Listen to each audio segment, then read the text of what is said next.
25 August 2015 અંદાજે 20 લાખથી વધુ પાટીદારો અનામતની માંગ સાથે રોડ પર ઉતરે છે અને આ પાટીદારોનું નેતૃત્વ કરતા હોય છે 21 વર્ષનો ગામડાનો એક યુવાન જે આજે ગુજરાતના ધારાસભ્ય છે હાર્દિક પટેલ ખુદ આપણી સાથે છે. આપણે તેમની સાથે સીધી વાતચીત કરીશું. કેટલાક લોકો કહે છે કે પાટીદાર આંદોલન સમયે હાર્દિક પટેલ એમ કહેતા કે જો ચૂંટણી લડું તો મારા ઘર ઉપર પથ્થર મારજો. આજે હાર્દિક પટેલ ધારાસભ્ય છે. આ પ્રશ્નનો શું જવાબ આપે? હું 2017માં ધારાસભ્ય નથી બન્યો. આંદોલન તો 2019માં પરિપૂર્ણ થઈ ગયું. 10% અનામતનો લાભ મળ્યો એ દિવસે તો આંદોલન પતી ગયું. એટલે પછી શું રાજકીય રીતે અમે કોઈ નિર્ણય ના કરી શકીએ?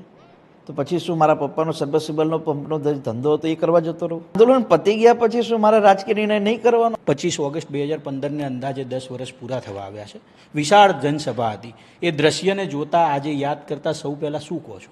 એ દિવસે અમદાવાદની અંદર 20 લાખ લોકો ભેગા થાય એ કોઈ કલ્પના પણ નથી કરી. પણ સ્વયંભૂ પોતાના ખર્ચે, પોતાના આયોજનથી, પોતાની રીતે અમદાવાદમાં આવીને પોતાની માંગ મૂકી હતી. એક ઐતિહાસિક દિવસ હતો. જીએમડીસી ગ્રાઉન્ડ પર સ્પીચ આપતા હતા. કીધું કે મુખ્યમંત્રી ખુદ આવેદનપત્ર લેવા આવે. આ નિર્ણયને કેવી રીતના જુઓ છો? આજે એ નિર્ણય કેવો લાગે છે? કોઈ ભૂલ હતી કે તમે આ નિર્ણયને કેવી? બિલકુલ નહીં. આજે મારા કાર્યાલય ઉપર કોઈ રજૂઆત કરવા માટે આવે તો હું એને એક્સેપ્ટ કરું છું. 2015 25મી ઓગસ્ટે 20થી 22 લાખ લોકો એ ગ્રાઉન્ડ ઉપર હતા. મેં માત્ર એટલું કીધું કે ભાઈ અમારું આવેદન કલેક્ટરને અમારે નથી આપવું, કેમ કે ઓલરેડી 150 રેલી કરીને અમે કલેક્ટરને આવેદન આપી ચૂક્યા છીએ.